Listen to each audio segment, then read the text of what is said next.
Okay, let's begin today class. Previous class में हमने imperative sentence के क्रिएशन पे काम शुरू कर दिया था और हमने सीखा था 4 तरह के स्ट्रक्चर्स के बारे में, जिसमें सबसे पहला स्ट्रक्चर और सबसे बेसिक स्ट्रक्चर था V1 प्लस ऑब्जेक्ट।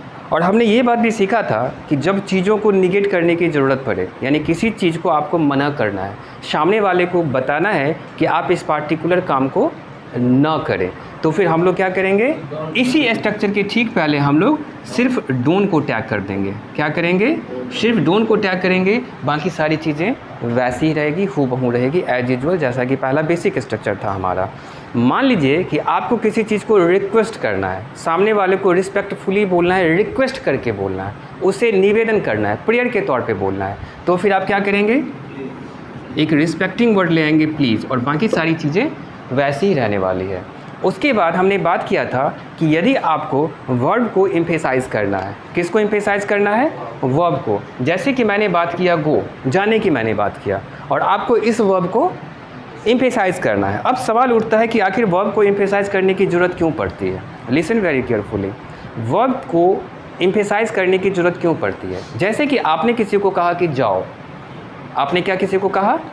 वो नहीं गया, तो आपने कहा जाओ, थोड़ा सा फोर्स बढ़ा दिया जाओ पे ही, कोई अलग वर्ड टैग नहीं किया इसके लिए, आपने पहले कहा सिंपली जाओ।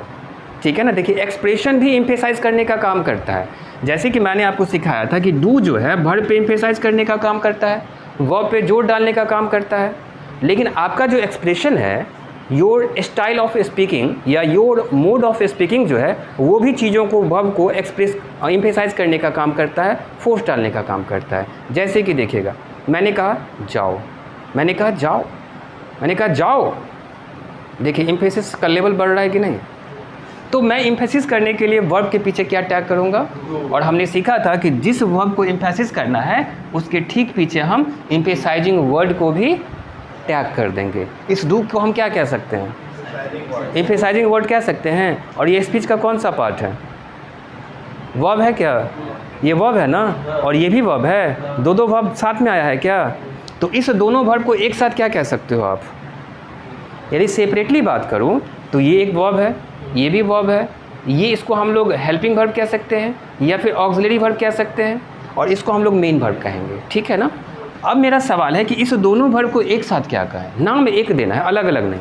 जैसे इसको मैंने कहा हेल्पिंग वर्ब, इसको मैंने कहा मेन वर्ब, तो नाम अलग अलग नहीं होगा। दोनों वर्ब को यदि एक साथ आप नाम देना चाहते हो तो क्या नाम होगा? Don't think too much, think very simple, team verb. Okay, next one. और कुछ सोचिए। इसने कहा टीम वर्ब, जो ज़्यादा परफेक्ट हो। नाम तो आपने बहुत अच्छा रखा है, बट ये उतना सूटेबल नहीं है, लोग उतना यूज नहीं करते हैं, इसलिए मैं इसको पिक नहीं कर सकता। अच्छा ये बताओ, ये दोनों के दोनों वर्ब एक साथ टैग हैं क्या? एक साथ कंबाइंड है क्या? तो इसको कंबाइंड वर्ब कह सकते हैं कि नहीं कह सकते हैं? सम्मिलित वर्ब कहा जा सकता है? कोई दिक्कत है? तो बताइए, सबसे पहला स्ट्रक्चर क्या, दूसरा स्ट्रक्चर क्या, तीसरा स्ट्रक्चर क्या, और चौथा स्ट्रक्चर क्या? अच्छा ये बताइए, V1 प्लस ऑब्जेक्ट का इस्तेमाल हम कब करेंगे? जब इम्पेरेटिव सेंटेंस में कमांड सिंपल रहेगा, यानी कि कमांड जो है उसमें नाट नहीं लगा हो, रिक्वेस्ट करने की बात ना हो, और फोर्स करने की बात भी, निगेट ना करना हो, रिक्वेस्ट ना करना हो, और ना ही एम्फेसाइज करना हो वर्ब को, यानी कि सिंपल वर्ब को रखना हो, तो हम लोग इसका इस्तेमाल करेंगे। और जब हमको निगेट करना है तो किसको बुलाएंगे? जब रिक्वेस्ट करना है तो किसको बुलाएंगे? और जब एम्फेसाइज करना है तो किसको बुलाएंगे? चलिए बताइएगा, इम्पेरेटिव सेंटेंस का सबसे पहला यूज कहाँ पे होता है? सबसे पहला यूज ऑर्डर देने में। दूसरा यूज़ कहाँ पे होता है? तीसरा यूज़ कहाँ पे होता है? पहला यूज ऑर्डर, दूसरा रिक्वेस्ट, और तीसरा एडवाइस या फिर सजेशंस। अच्छा अब ये बता दीजिए कि इम्पेरेटिव सेंटेंस का सब्जेक्ट होता है कि नहीं होता है? होता है, लेकिन इम्पेरेटिव सेंटेंस के अंदर ज़्यादातर सब्जेक्ट को लाया जाता है कि नहीं लाया जाता है? नहीं लाया जाता है, यानी कि ज़्यादातर केस में सब्जेक्ट नहीं आता है, सब्जेक्ट नहीं आता है, और जब सब्जेक्ट आएगा वह इम्पेरेटिव सेंटेंस का स्पेशल केस माना जाएगा। ठीक ठीक है। तो ये बताइए, जैसा कि आपने कहा कि इम्परेटिव सेंटेंस में सब्जेक्ट होता है, तो अब इस चीज़ का जवाब दीजिए कि सब्जेक्ट कौन सा है, और यू अपीयर होता है कि नहीं होता है? नहीं होता है, हिडन रहता है। यू को लाया जा सकता है कि नहीं लाया जा सकता है? यू को हमने लाया, वो इम्परेटिव सेंटेंस का कैसा केस? यू को कब लाया जाएगा? जैसे कि मैंने कहा गो, मैंने कहा गो,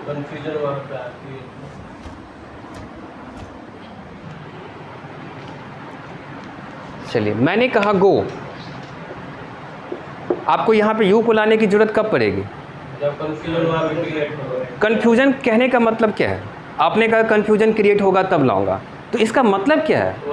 what you are trying to say, यानी एक से ज़्यादा पर्सन है कहने का, ओके यानी आप ये कहना चाहते हैं कि हियरर जो है, हियरर सुनने वाला, या फिर लिसनर स्पीकर की बात को नहीं समझ पा रहा है, यानी कि कौन से कमांड पे काम करना है, कौन से कमांड पे काम करना है, या जो कमांड दिया गया वो किसको फॉलो करना है। जैसे कि मान लीजिए कि यह है स्पीकर, यह क्या है? स्पीकर। स्पीकर का मतलब होता है वक्ता, बोलने वाला, स्पोक्स पर्सन जिसको आप कहते हो, और इस स्पोक्स पर्सन के सामने में जो है तीन व्यक्ति हैं, और कहा गया है गो। क्या कहा गया है? गो। मान लीजिए कि स्पीकर ने कहा गो, और यह सुनने वाला समझ गया कि ये सर जो है मुझे ही बोलना है, तो गो काफ़ी है कि नहीं है? मान लीजिए कि यह नहीं समझ पाया कि मुझे ही कहा जा रहा है, तो तीनों उसी को कंसीडर कर लेगा। तो फिर हम यहाँ पे क्या करेंगे? गो के बदले में यू गो बोलेंगे। क्या बोलेंगे? यू गो, यानी कि सब्जेक्ट को अपीयर कर देंगे। सब्जेक्ट को अपीयर किए बिना काम चल रहा है, carry on, continue the process. यदि नहीं चल रहा है तो हम लोग क्या करेंगे? सब्जेक्ट को अपीयर करेंगे। लेकिन यह जो सब्जेक्ट अपीयर हुआ है वह नॉन का रिप्रेजेंटेटिव है। वह क्या है? नॉन का रिप्रेजेंटेटिव है या नॉन का डेलीगेशन है। और नॉन के डेलीगेशन को लाने के बाद भी कन्फ्यूजन रह गया, ये भी यू है ना, ये भी यू है ना, और ये भी यू है ना, तो हम किस यू की बात कर रहे हैं? अब मान लीजिए यहाँ पे भी कन्फ्यूजन रह गया, तो अब एक ही उपाय है कि आप नॉन को सीधा उठा करके ले आओ। हमने ट्रिक में याद करने के लिए कहा था कि मोहना को लाएंगे। अब मोहना को कब लाएंगे? जब लाख उपाय करने के बाद कन्फ्यूजन को दूर करने की भरपूर कोशिश की गई है, लेकिन उसके बाद भी कन्फ्यूजन दूर नहीं हुआ है, तो बोलेंगे मोहना तू चल और सारे कन्फ्यूजन को जड़ से ख़त्म कर, है ना। यानी कि नॉन को खुद ही हाजिर कर देंगे, और तीसरा केस हम लोग बना देंगे मोहन गो। उसके बाद हमने सीखा था कि इम्परेटिव सेंटेंस पीरियड या फिर फुल स्टॉप पे लास्ट हो सकता है, या फिर एक्सक्लामेशन मार्क पे भी लास्ट हो सकता है। फिर हमने सीखा था कि इम्परेटिव सेंटेंस पॉजिटिव भी हो सकता है और नेगेटिव भी हो सकता है। देखिए पॉजिटिव और नेगेटिव है कि नहीं है, यानी imperative sentence can be either positive और नेगेटिव। कोई दिक्कत है? चलिए अभी तक तो आपने बहुत कुछ सीख लिया है, तो उसके बेसिस पे मैं कुछ क्वेश्चन एराइज कर रहा हूँ और आप केयरफुली सोच करके जवाब देना।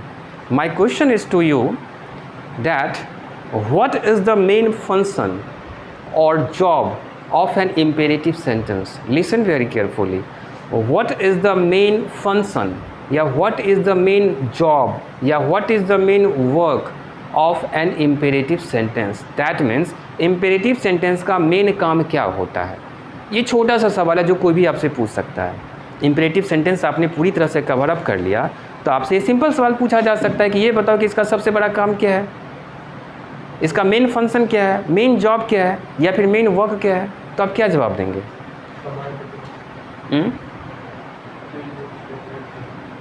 तीन बातें, ऑर्डर, रिक्वेस्ट एंड एडवाइस और सजेशन। ऑर्डर को हम लोग क्या कह सकते हैं? कमांड भी कह सकते हैं, या फिर क्या कह सकते हैं? इंस्ट्रक्शन भी कहा जा सकता है। तो देखिए आंसर मैं कैसे बना रहा हूँ, सभी को पिक नहीं कर रहा हूँ, मैं एक ही को पिक करके जवाब दे दूँगा। मेरा क्वेश्चन था, my question was to you that what is the main function of an imperative sentence, और जिस मोड में क्वेश्चन पूछा गया है उसी मोड में आप जवाब भी दे दें। आप बोलेंगे द मेन फंक्शन, क्या बोलेंगे? Of an imperative sentence is to issue an command, is to issue an command, is to issue an command. बोलिएगा the main function of an imperative sentence is to issue an. कोई दिक्कत है? या फिर हम कह सकते हैं टू, या फिर हम लोग बोल सकते हैं टू गिव एडवाइस। आप सिंपली ये बोल करके भी काम चला सकते हैं। यदि आपसे कोई पूछे what is the main function of an imperative sentence, तो आप सिंपली बोलेंगे the main function of an imperative sentence is to issue and command. Issue का मतलब होता है निर्गत करना। जैसे कि आप कॉलेज में कैरेक्टर सर्टिफिकेट इशू करने के लिए एप्लीकेशन डालते हो, वहाँ पे सब्जेक्ट में आप लिखते हो to issue my character certificate, यानी कैरेक्टर सर्टिफिकेट चरित्र प्रमाण पत्र को निर्गत करने के संबंध में, ठीक है ना। तो निर्गत करना है, इशू करना है, किसको? कमांड को। तो कमांड को इशू करने के लिए किसको आप लाओगे? इम्पेरेटिव सेंटेंस को। यहाँ तक कोई सवाल है आपके मन में इम्पेरेटिव सेंटेंस के रिगार्डिंग? तो अब हम लोग इसमें और भी अलग अलग तरह के सेंटेंस को क्रिएट करने की कोशिश कर रहे हैं। कल के क्लास में हमने सबसे अच्छा वर्ड सीखा था पास। इस वर्ड को अच्छे से याद रखेंगे। कल के क्लास का सबसे बेहतर वर्ड क्या था? पास। और पास किस केस में हम लोग यूज़ करेंगे? कोई भी चीज़, किसी चीज़ को आगे बढ़ाना हो। जैसे कि मान लीजिए आपको नमक मांगना हो तो आप बोलेंगे पास द सॉल्ट। आपको मान लीजिए बैट मांगनी है, पास द बैट। आपको मान लीजिए मोबाइल फ़ोन मांगना है, मोबाइल फ़ोन वहाँ पे रखी हुई है, आपको मांगना है, तो बोलेंगे please pass the mobile phone. क्या बोलेंगे? Please pass the mobile phone. तो इस वर्ड को आप नोट कर लीजिए। पास का मतलब होता है आगे बढ़ाकर देना, आगे बढ़ाकर देना। कहीं पे नोट कर लीजिए, कॉपी के ऊपर में या फिर कॉपी के बीच में लिख करके बॉक्स बना के घेर दीजिए। ये बहुत ही अच्छा वर्ड है।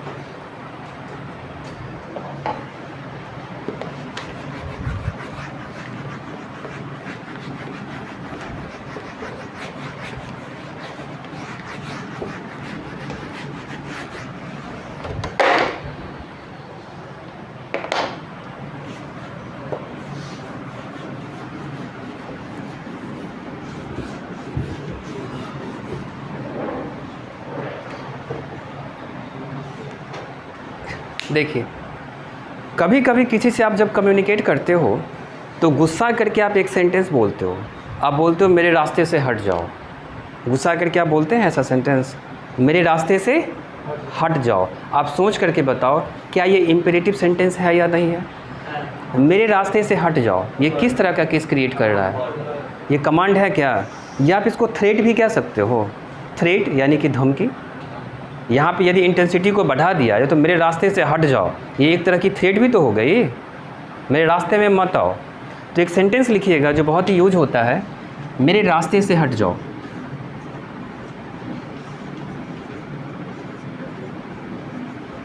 मेरे रास्ते से हट जाओ।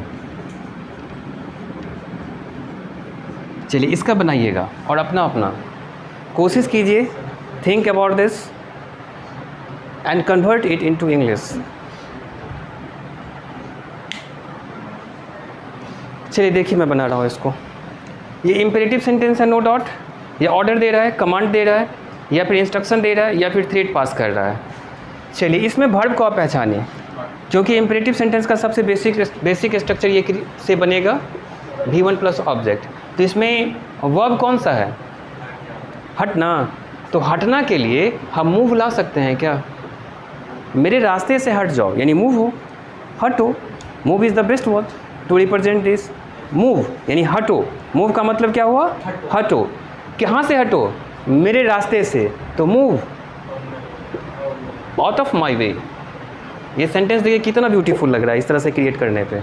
मूव हटो, कहाँ हटो? आउट ऑफ माई वे, मेरे रास्ते से हटो, मेरे रास्ते से दूर भागो, मेरे रास्ते में मत आओ। ठीक है ना? क्या बोलेंगे? मूव आउट ऑफ माई वे।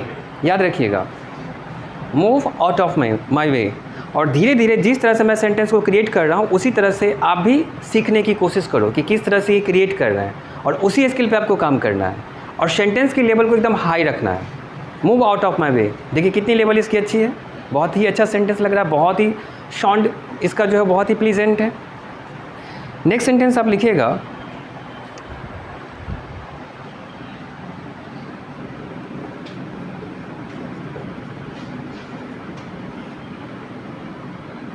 मेरा मोबाइल दो। मेरा मोबाइल दो। मेरा मोबाइल दो। और ध्यान रखिएगा मोबाइल को कोई व्यक्ति कहीं से उठा करके आपको आगे बढ़ा करके देगा। मोबाइल कहीं पे प्लेस किया हुआ है, रखा हुआ है, ये केस कैसा है समझ लेंगे।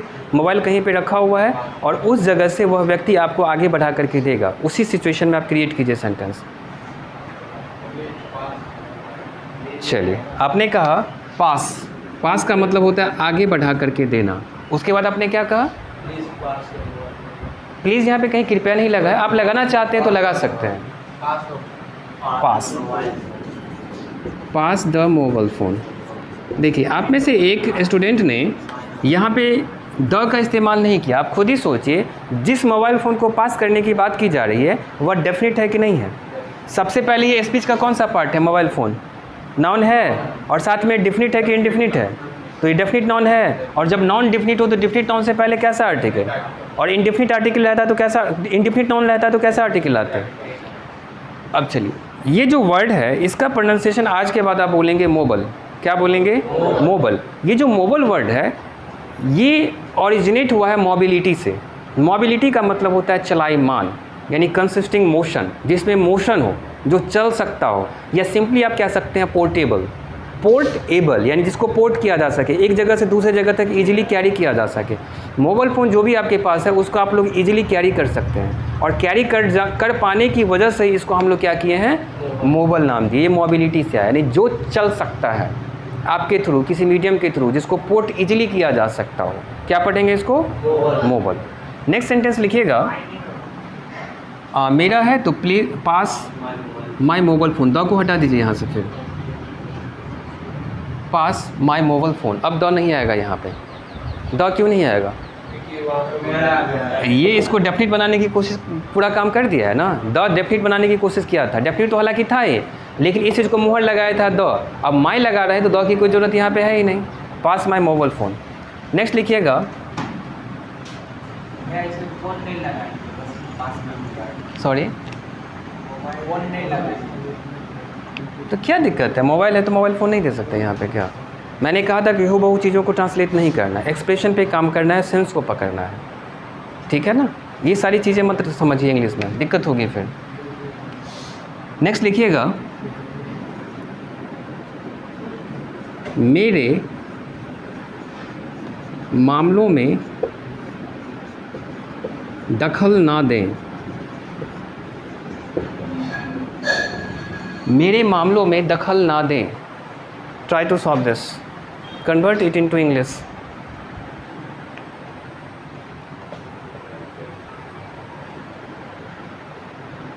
मेरे मामलों में दखल ना दें। जैसा कि मैंने आपको सिखाया था कि इम्पेरेटिव सेंटेंस में 4 सेंटेंस को आपको क्रिएट करना है। सबसे पहले जाओ, मत जाओ, कृपया जाओ, जरूर जाओ, इस तरह से। अब ये बताइए, इसमें वो 4 सेंटेंस क्रिएट कर सकते हैं क्या? 4 सेंटेंस यदि क्रिएट कर सकते तो देखिए कैसा कैसा केस उत्पन्न होता। सबसे पहला, मेरे मामलों में दखल दो, ऐसा कोई बोलता है क्या?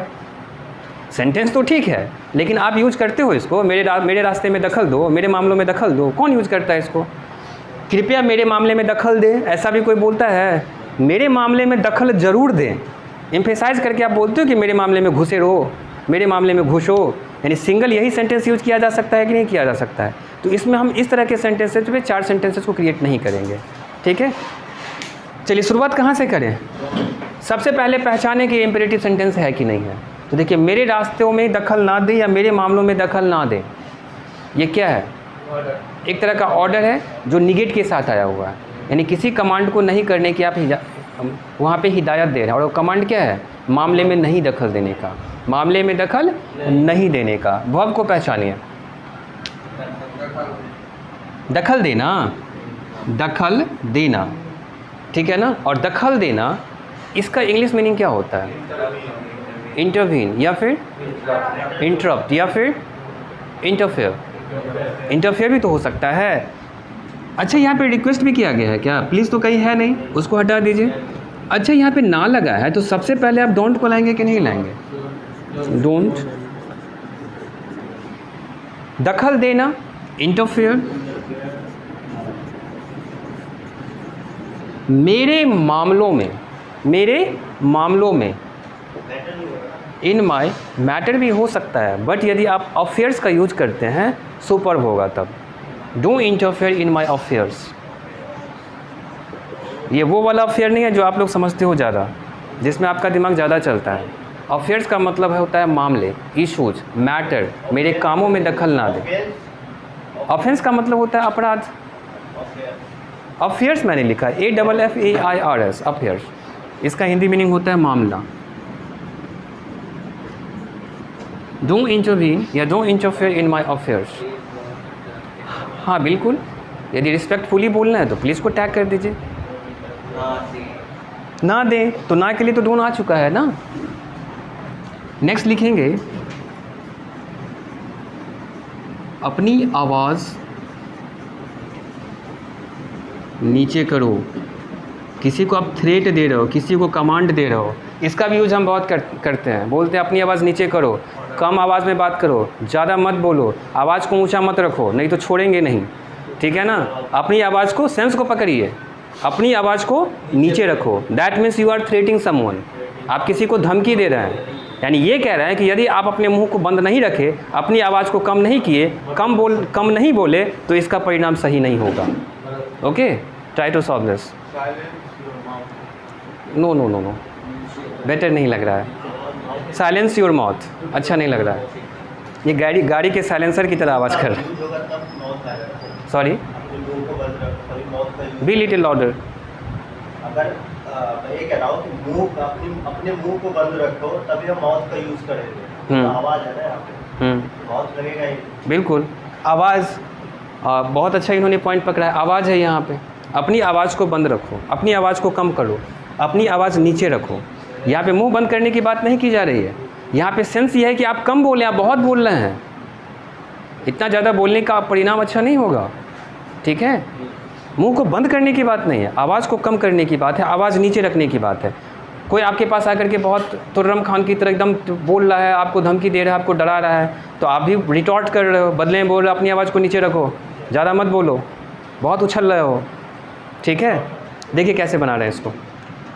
अपनी आवाज़ को नीचे करो या नीचे रखो, सेंस को पकड़ना है, वर्ड्स पे ध्यान नहीं देना है। Don't concentrate on words, what ever has written, don't think about this, you have to concentrate on the sense of Hindi sentence, okay, in order to convert its conversion in English language. Think and observe and say what type of sentence is this. Is this an imperative sentence or not? और ये क्या कर रहा है, command दे रहा है। चलिए, और कमांड जो दे रहा है उसमें निगेट कर रहा है क्या, रिक्वेस्ट कर रहा है क्या, एम्फेसाइज कर रहा है क्या, ये सिंपल सेंटेंस है। और सिंपल सेंटेंस का पैटर्न क्या होता है, V1 प्लस ऑब्जेक्ट। बता दीजिएगा ये वर्ब का कौन सा फॉर्म है, बेस फॉर्म है क्या, V1 से पहले भी कुछ है क्या, है, और वह क्या है, यू। यानी हम बेसिकली कहना चाहते तुम अपनी आवाज़ को बंद रखो, तुम अपनी आवाज़ को कम करो। जैसे कि मान लीजिए सामने में 3-4 आदमी हैं और जिसको बोल रहे हैं आवाज़ बंद करने के लिए वो नहीं समझ पाए, वहाँ पे कन्फ्यूजन क्रिएट हुआ, तब जा करके तुमको लाएंगे, और तुमसे भी काम नहीं बना तो फिर मोहना को उठा के लाएंगे, नॉन को खुद ही उठा करके ले आएंगे। तो चलिए सबसे पहले हम वर्ब के बेस फॉर्म को रखेंगे। यहाँ पे वर्ब क्या है, करना, करना। अब सेंस को पकड़िए, अपनी आवाज़ नीचे करो यानी कि नीचे रखो। अब करो तो यहाँ पे हम डू को भी ला सकते थे, लेकिन सेंस पे हम काम कर रहे हैं, वर्ड पे ध्यान नहीं है मेरा। अपनी आवाज़ को नीचे रखो, और रखना के लिए हम कीप का इस्तेमाल कर सकते हैं क्या, कीप यानी कि रखो। क्या चीज़ रखो, अपनी आवाज़, अपनी आवाज़। और सब्जेक्ट क्या था, यू ना, तो यू का ऑब्जेक्टिव फॉर्म क्या होगा, अपनी आवाज़ ना, वॉइस। कहाँ रखो, नीचे करो, कम करो, keep your voice down. Does this look beautiful और नॉट? समझ रहे हैं क्या करना है। धीरे धीरे आप प्रैक्टिस हो जाएंगे और मेरी तरह बनाना शुरू कर देंगे। बस एफर्ट कंप्लीट डालिएगा। और हमारे क्लास का एक स्लोगन होगा, अभी नहीं तो कभी नहीं। कैसा रहेगा? और रोज़ ये स्लोगन बोलना, अभी नहीं तो कभी नहीं, अभी नहीं तो।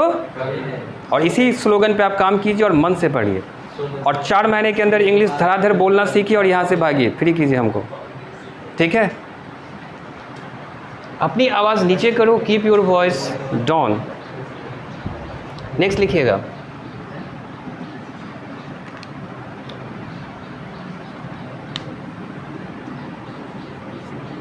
चूं चपर मत करो, या फिर एक भी शब्द मत बोलो,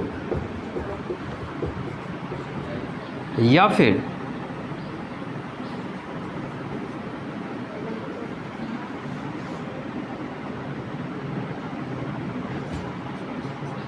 अपने मुंह से एक शब्द भी मत निकालो। सेंटेंस मैंने 3 लिखा है, सबका सेंस एक है, सबका सेंस एक है, और आपको इसका इंग्लिश कन्वर्ट करना है। ट्राई कीजिए, मैं तो बताऊंगा ही, लेकिन पहले आप ट्राई करें।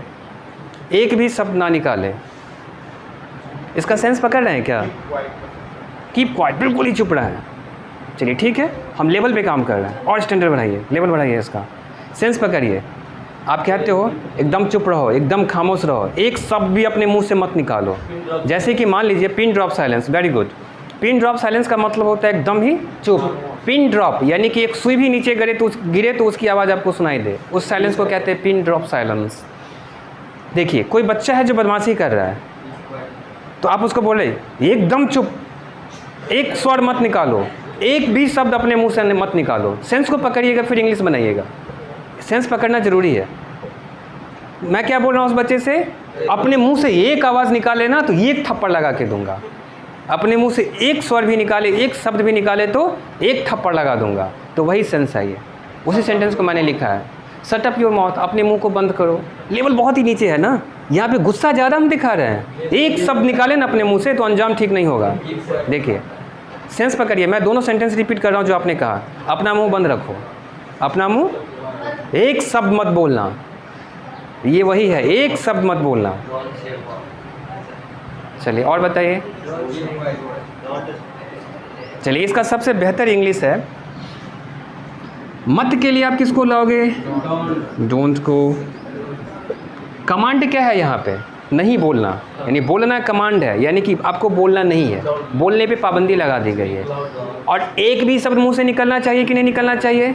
नहीं ना, बिल्कुल ही नहीं ना। तो उस केस के लिए हम एक वर्ड को लाएंगे जिसका मतलब है अटर। तो a word, do utter a word, एक भी शब्द मत बोलो, एकदम रट लीजिएगा इसको। इससे ब्यूटीफुल एक्सप्रेशन मेरे पास नहीं है। डू अटर अ वर्ड, क्या बोलेंगे? Do utter a word. Next लिखेंगे चुप रहिए।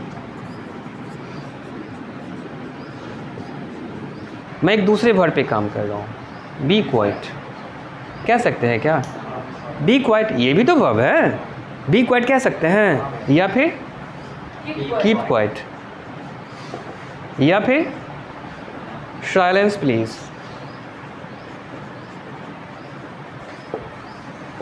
या प्लीज़ साइलेंस। प्लीज़ को आप पहले भी ला सकते हैं, हालांकि यहाँ पे प्लीज़ तो नहीं है, लेकिन आप इस तरह से भी बोल सकते हो चीज़ों को। हम सेंस पे काम कर रहे हैं, ट्रांसलेट नहीं कर रहे हैं।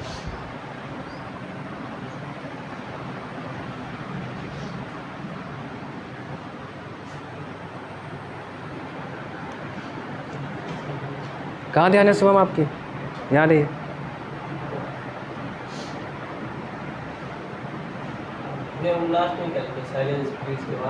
Silence please, please silence, same चीज़ है, बस पलट दिए हैं इसको। Keep quiet, be quiet. तो मान लीजिए कि आप फ्लाइट में जर्नी कर रहे हैं और आपको कहा गया है कृपया आप अपना मोबाइल बंद कर लें, कृपया आप अपना मोबाइल बंद कर लें। तो वह जो एयर होस्टेस होंगी वह कैसे बोलेंगी इंग्लिश में? इंग्लिश आप बनाइएगा, मैं हिंदी दे रहा हूँ। कृपया अपना मोबाइल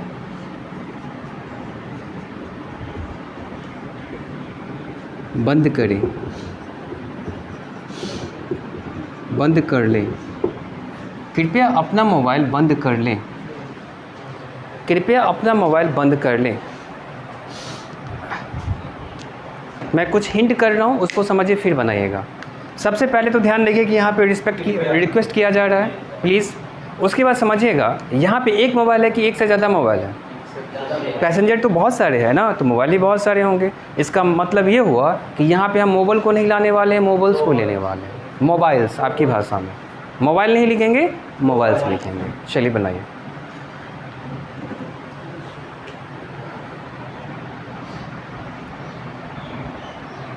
बनाइए अभिजीत। चलिए, सबसे पहले तो हम रिस्पेक्ट करने के लिए प्लीज़ को लाएंगे। उसके बाद मोबाइल फ़ोन को बंद करने की बात की जा रही है, बंद रखने की बात की जा रही है, तो यहाँ पे कीप को लाने की ज़रूरत नहीं है। मोबाइल फ़ोन को बंद करने का मतलब क्या हुआ? डब्बा में पैक करके बंद कर दीजिए, या फिर उसके एक फंक्शन को ऑफ़ कर दीजिए, यानी स्विच को ऑफ़ कीजिए। मोबाइल फ़ोन बंद करने का मतलब क्या हुआ?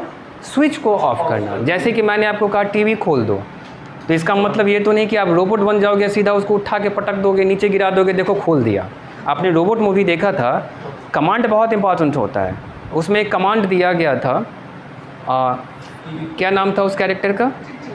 चीटी, चिंटी, क्या नाम था? जेटी, चिट्टी, ओके सॉरी।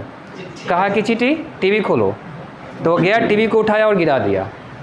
उसके बाद वो बोलते हैं कि खोलने के लिए बोलोगे तो खोल ही तो देगा ना, उसको बोलना चाहिए था कि टीवी ऑन करो। तो टीवी ऑन करने का मतलब अलग निकलता है, टीवी खोलने का मतलब अलग रहता है। तो मैं आपको बोलूँ टीवी खोल दो, इसका मतलब समझिए कि मैं टीवी के स्विच को ऑन करने की बात कर रहा हूँ, टीवी जाके मत खोल दीजिएगा, ठीक है? तो यहाँ पे मोबाइल फ़ोन को बंद करने की बात की जा रही है ना, तो क्या कीजिएगा? गोदरेज में जाके बंद कीजिएगा, स्विच को ऑफ़ कीजिएगा। तो प्लीज़ स्विच। अब देखिए, एक ऑफ होता है ये, एक होता है ये, दोनों में अंतर क्या है? किसको आप लाइएगा यहाँ पे? ओ डबल एफ को लाइएगा। चलिए फिलहाल अभी समझिएगा, इस ऑफ का मतलब होता है का के की। क्या होता है? का के की। और इस ऑफ प्रोनाउंसिएशन पे काम कीजिए। This one is of and this one is of. This one is of of of and this one is आपकी क्लास ऑफ ऑफ। देखिए एक्सप्रेशन भी झलक रहा है कि बंद हो गई, आपकी क्लास ऑफ हो गई। और ये हो गया ऑफ। क्या हो गया? बोलिएगा ये और ये, इसका हिंदी और इसका मतलब बोलिएगा in the separation of. In the क्या बोलेंगे? In the separation of. In the separation of का मतलब हुआ कि किसी चीज़ से अलग होना या किसी चीज़ से जाकर के जुड़ जाना। जैसे कि देखिए एक स्विच है, इस स्विच में ये 2 पॉइंट होते हैं। क्या 2 पॉइंट होते हैं? जब स्विच को आप ऑन करते हो तो ये इससे जाकर के जुड़ जाता है और करंट को सप्लाई कर देता है। जब आप स्विच को ऑफ करते हो तो ये सर्किट ब्रेक होता है। तो in the separation of sense है कि नहीं है? तो इस सेंस में आप ऑफ को लाओगे कि ऑफ को लाओगे? इन द सेपरेशन ऑफ, यानी कि अलग होने का केस जब भी रहेगा तो हम ऑफ को बुलाएंगे। तो please switch off your mobiles. Note this. क्या दिक्कत है? क्या दिक्कत है बोलो। आवर क्यों लिखे जी? एयर होस्टेस का मोबाइल बंद करोगे जाके और पायलट का। Please switch off your mobiles. Next scene is consider this is your ETC. This is your ETC and there are 2 doors in this room as you already know. हमारे ETC में कितने दरवाजे हैं? 2 दरवाजे हैं। There are 2 rooms in our ETC. First one is here and second one is here. Right? अब चलिए, यहाँ पे दरवाज़ा 2 है। सीन को समझिए, केस को समझते हुए इस पे काम कीजिएगा। मैंने कहा दरवाज़ा बंद कर दो, मैंने कहा दरवाज़ा बंद कर दो और आप तुरंत कंफ्यूज हो गए। अगला सवाल मेरे से पूछे कि किस दरवाजे को बंद करने की बात कर रहे हो आप, ये वाला कि ये वाला? तो कन्फ्यूज़न क्रिएट ना हो इसके लिए हमको दरवाज़ा पे ही काम करना होगा। नहीं, जब दरवाज़ा खोलने के लिए बात कर बोले हम उसको कमांड दे, उसी टाइम में कुछ ऐसा वर्ड इसमें टैग कर देंगे, घुसा देंगे कि कन्फ्यूज़न ही क्रिएट ना हो। राइट? चलिए, 2 दरवाज़ा का हम नाम रख रहे हैं, ये भी तो डोर है, ये भी डोर है, लेकिन आप ये बताओ इस दोनों डोर में ज़्यादा इस्तेमाल किसका किया जाता है? इस वाले का। तो जिस डोर का इस्तेमाल ज़्यादा किया जाता हो उसको हम लोग कहेंगे मेन डोर। क्या बोलेंगे? मेन डोर या फिर फ्रंट डोर। जो फ्रंट का सामने का दरवाज़ा होता है उसी का इस्तेमाल आप ज़्यादा करते हो। बैक डोर का इस्तेमाल तो लोग भागने के लिए करता है, जब पकड़ा गया तब जा कर के बैक डोर का इस्तेमाल किया, है ना? तो बैक डोर कह सकते हैं इसको। क्या कह सकते हैं इसको? Back door. या फिर साइड डोर कह सकते हो क्या? अच्छा ये बताइए, आपके पास एक एंड्रॉयड फ़ोन है, लेकिन अभी तो हालांकि जितने भी मोबाइल फ़ोन्स आते हैं उसकी बैटरी 4000 मिली एम्पेयर आवर से ऊपर ही रहता है, यानी बैटरी बैकअप ज़बरदस्त होती है। लेकिन पहले जो है 1500 mAh 200 mAh इस तरह से होते थे।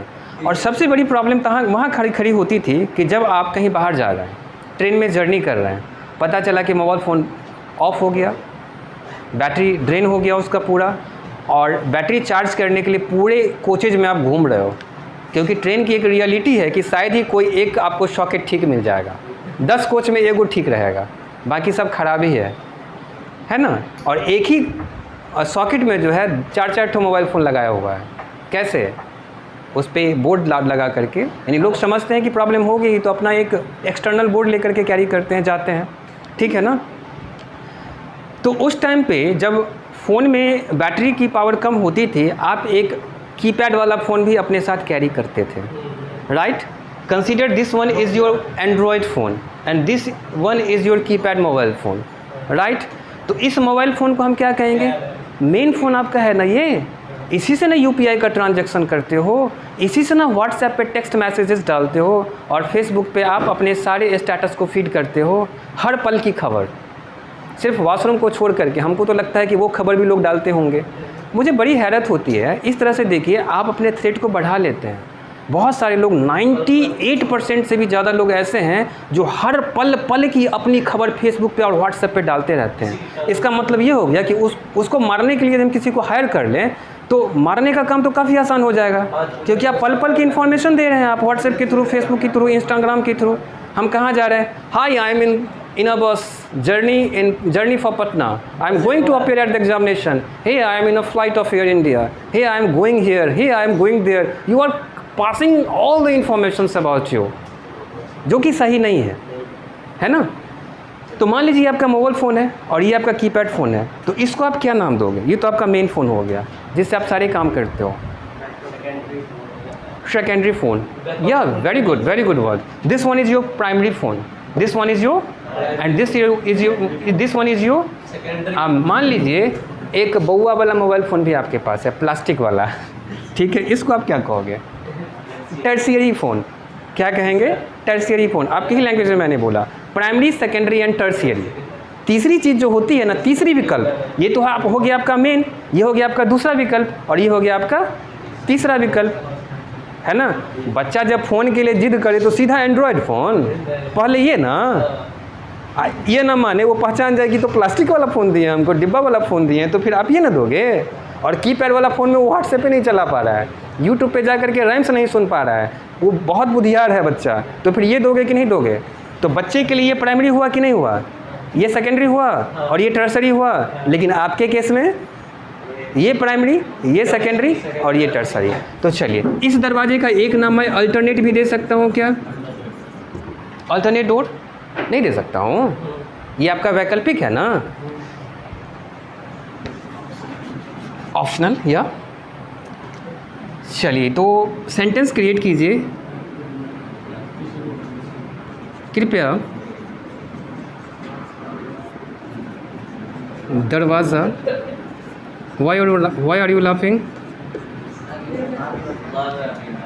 You are thinking that you can laugh very well. I can better than you. I can better than you. What's your opinion? Will you like to have a trailer? Trailer दिखा दूँ हंसने का?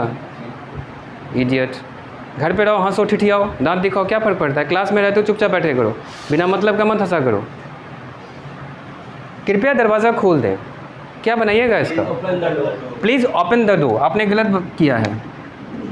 Please open the door. आपने एक गलती किया है, आप खुद ही बताओ कहाँ आपने गलती किया है। Please open the door. इसने कहा please open the door, please open the door. आपने कहा द नहीं लगना चाहिए, ठीक है, मैंने ले लिया। और बताइए, लिसन वेरी केयरफुली। इन्होंने कहा please open the door, please open the main door, please open the main door. मैंने यहाँ पे मेंशन किया है क्या? इसका मतलब दरवाज़ा एक ही था, या फिर जिस दरवाजे को खोलने की बात की जा रही है उसको स्पीकर अच्छे से समझ रहा है किस दरवाजे की बात कर रहा है। जैसे कि मैंने कभी उस दरवाजे को बंद ही नहीं करवाया आपसे, तो सीधा जाकर के आप उसको ना बंद करोगे? कन्फ्यूजन है ही नहीं। जब दोनों दरवाज़ा एक रेगुलर इंटरवल पे खुलता है, बंद होता है, तो फिर वहाँ पे कन्फ्यूजन क्रिएट होती है। देखिए इन्होंने गलती किया था प्रोनाउंसिएशन में, इसको इन्होंने कहा था ओपन, आप बोलेंगे ओपन, क्या बोलेंगे ओपन, और आपने कहा कि द का इस्तेमाल नहीं करना है। देखिए जिस दरवाजे को खोलने की बात की जा रही है वो दरवाज़ा डेफिनिट है, डेफिनिट है, प्रॉपर है, और डेफिनिट नॉन के पीछे डेफिनिट आर्टिकल आना ही चाहिए, ज़रूरी है, मैंडेटरी है, कंपलसरी है। नेक्स्ट लिखिएगा, कृपया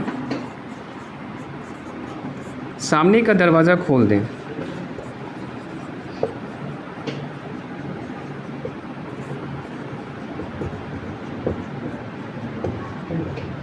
नेक्स्ट लिखिएगा,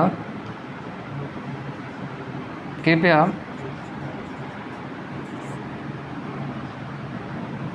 वैकल्पिक दरवाज़ा खोल दें।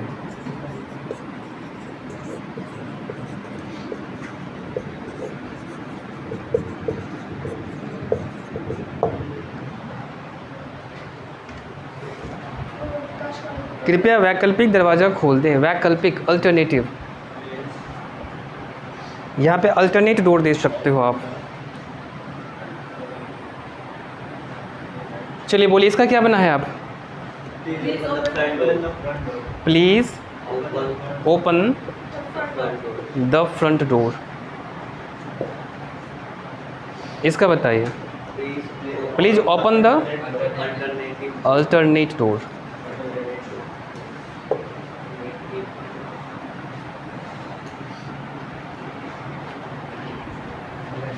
यहाँ तक कोई कन्फ्यूज़न है आपका?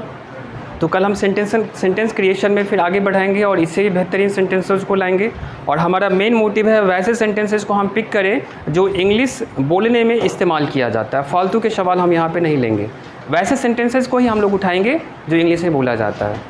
इन सारे सेंटेंसेस को तो हम लोग बहुत यूज़ करते हैं। चलिए एक जवाब दे दीजिए, इस खिड़की को खोलना है, क्या बोलोगे?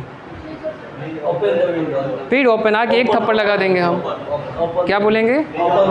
प्लीज़ ओपन द, मैंने कहा किस डोर को, सॉरी किस विंडो को, तो आप कहोगे just beside the white board, just beside the white board, ठीक है ना। मैंने कहा उस दरवाज़ा को खोल दो, उस दरवाज़ा को खोल दो, please open that door, please open that door. अब देखिए मैं दरवाज़ा का भी इस्तेमाल नहीं कर रहा हूँ, मैंने कहा ओपन दिस, मैंने कहा ओपन दिस, सॉरी मैंने कहा ओपन डोर, ऐसे समझिए, मैंने कहा ओपन द डोर, मैंने क्या कहा? Open the door. तो आप उसको जा करके खोलें, तो मैंने कहा no no no no no, this one is not, ठीक है, एकदम natural English, this one is open that one. This one का मतलब ये वाला, और दैट वन का मतलब, जैसे कि कभी कभी आप शॉपिंग करने जाते हैं तो सामने में ये एक ही सामान रखा है, बस कलर और उसके बनने के कंस्ट्रक्शंस अलग हैं, और इसका नाम ही नहीं आपको पता है। मान लीजिए मोबाइल फ़ोन है तो आप क्या दोगे, ये मोबाइल फ़ोन कितने का है, और इस ऑब्जेक्ट का नाम नहीं आपको पता है तो आप क्या बोलोगे? ई वाला कितने का है, ऐसे ना बोलते हो, ई वाला कितने का है, तो ई वाला नहीं, ई वाला वो वाला, तो ई वाला यानी यह वाला दिस वन, और वो वाला दैट वन, तो दिस वन नॉट, ये वाला नहीं वो वाला। कोई दिक्कत है? चलिए have a nice day, thanks for coming, keep coming and keep learning.